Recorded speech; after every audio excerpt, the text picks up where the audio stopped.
In a world of evolving scams and digital threats, knowledge is your strongest defense.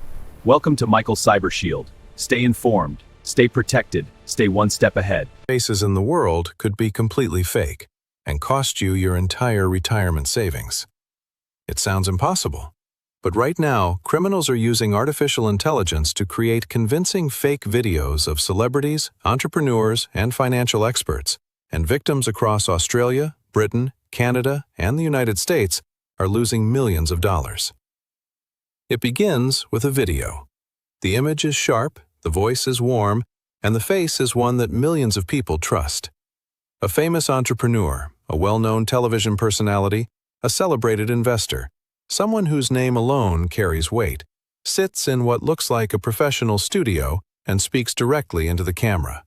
The message is calm, enthusiastic, and entirely convincing.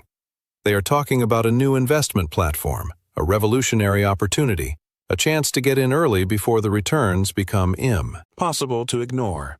The video is shared across Facebook, YouTube, Instagram, and TikTok.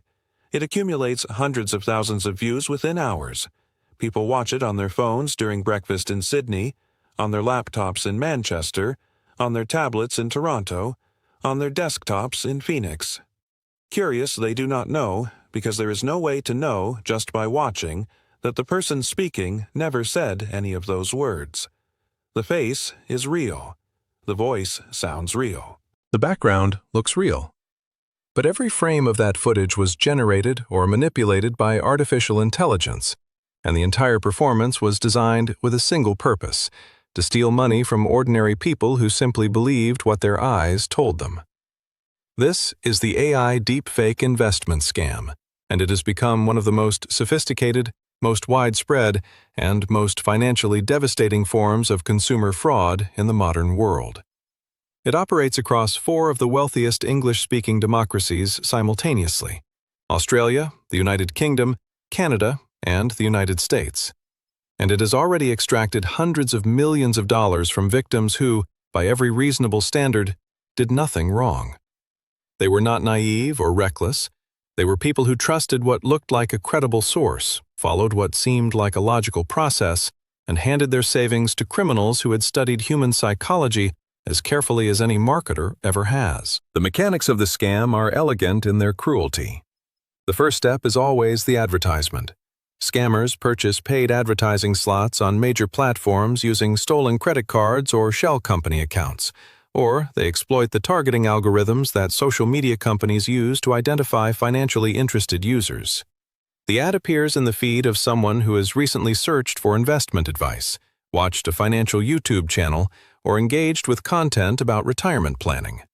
The ad features the deepfake video, a beloved figure who has been digitally cloned, promising that a new platform called something like Quantum Profit, or BitVault, or EcoTrade is generating extraordinary daily returns.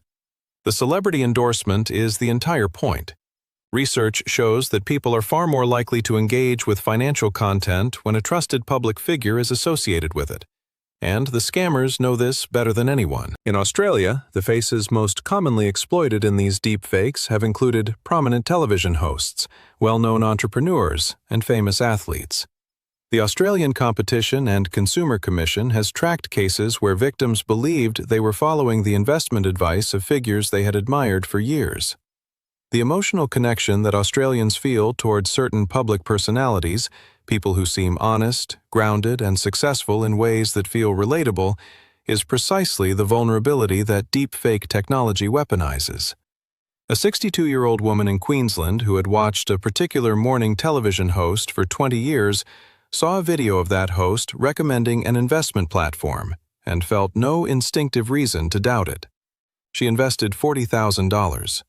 Within months, every cent had vanished. She later learned that the video had been created by criminals operating from Eastern Europe, using deepfake software that took less than 4 hours to generate a convincing imitation of someone she had trusted for decades. In the United Kingdom, the pattern is identical, but the faces are different.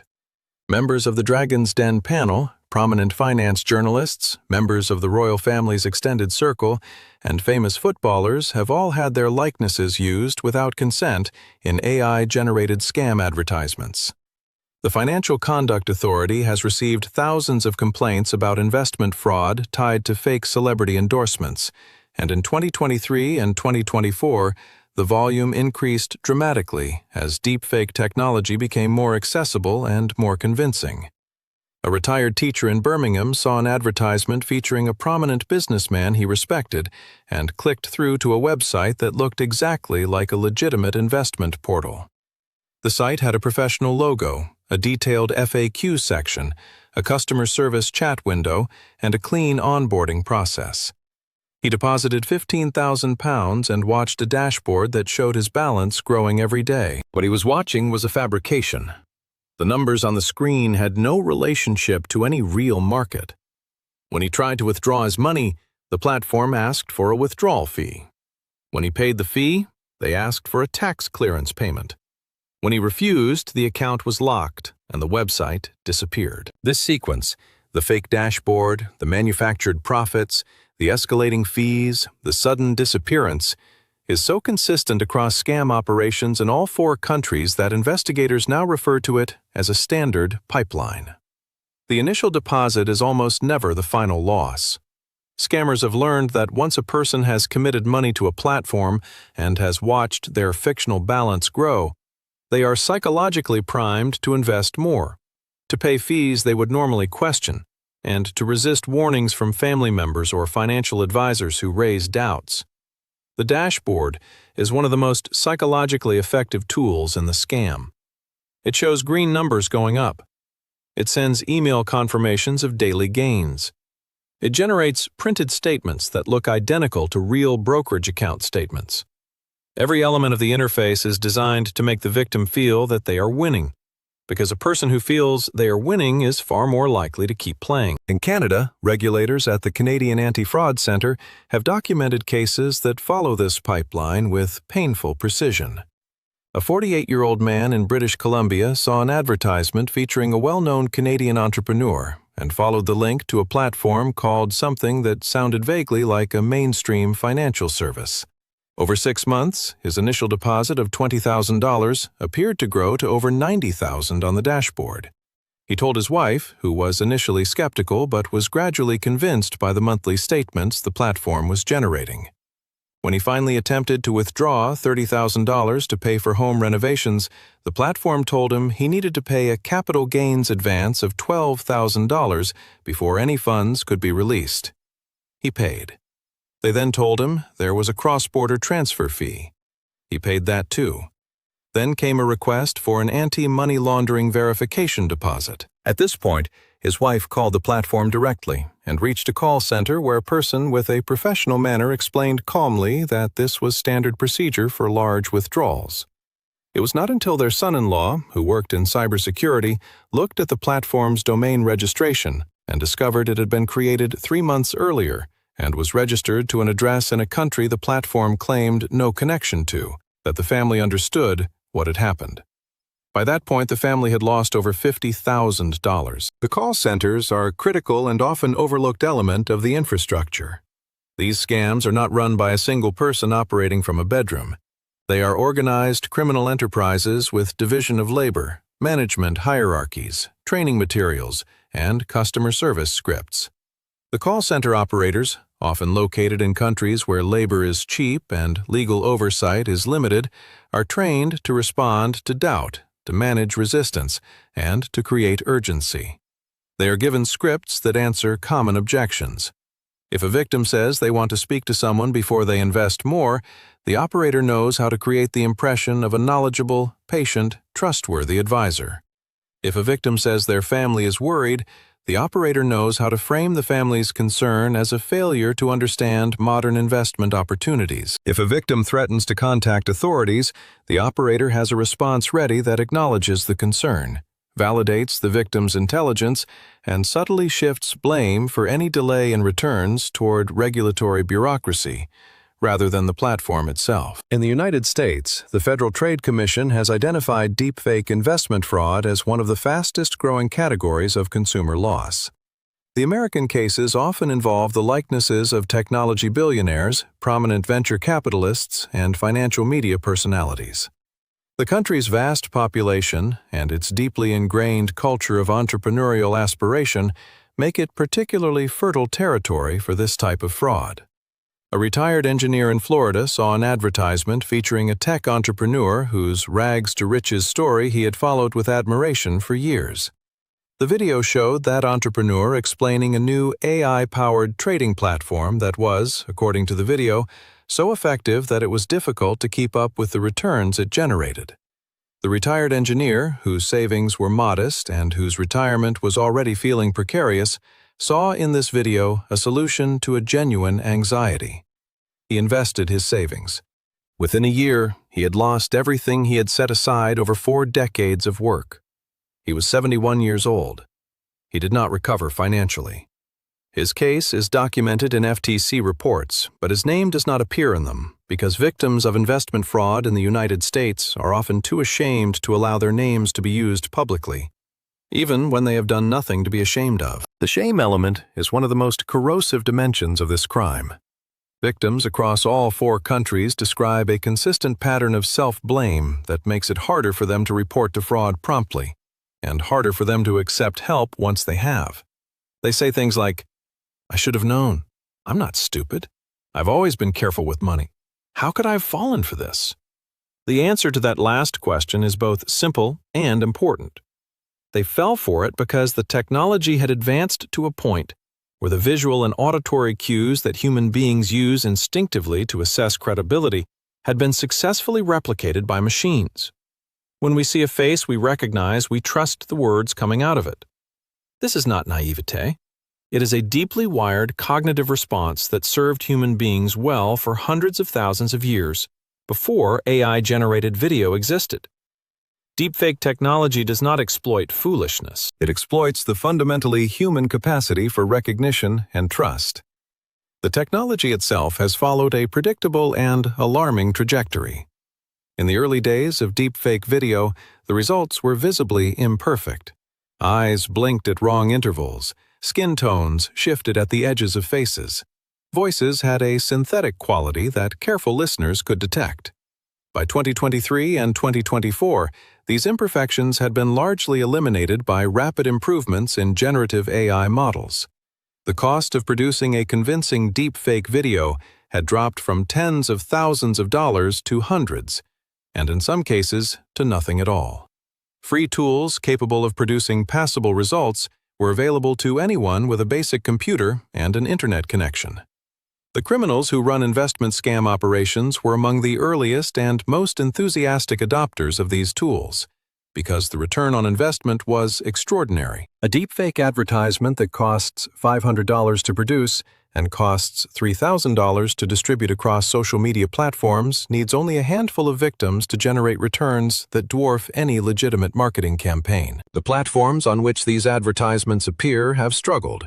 Some critics would say, failed, to keep pace. Facebook, Instagram, YouTube, and TikTok all have policies that prohibit fraudulent advertising, and all have invested in detection systems designed to identify and remove scam content. But the volume of content uploaded to these platforms every day is so vast, and the sophistication of the manipulation so advanced, that detection systems consistently fail to catch a significant proportion of the fraudulent material before it reaches its intended audience. Scammers also adapt quickly, changing the faces used, altering the audio tracks, adjusting the platform names, rotating through new advertising accounts, in a constant game of evasion that the platforms have so far been unable to win decisively. In Australia, consumer advocates have documented cases where the same deepfake advertisement was reported to a platform by dozens of users and remained live for weeks. In the UK, parliamentary committees have called for tougher liability standards for platforms that allow fraudulent advertising.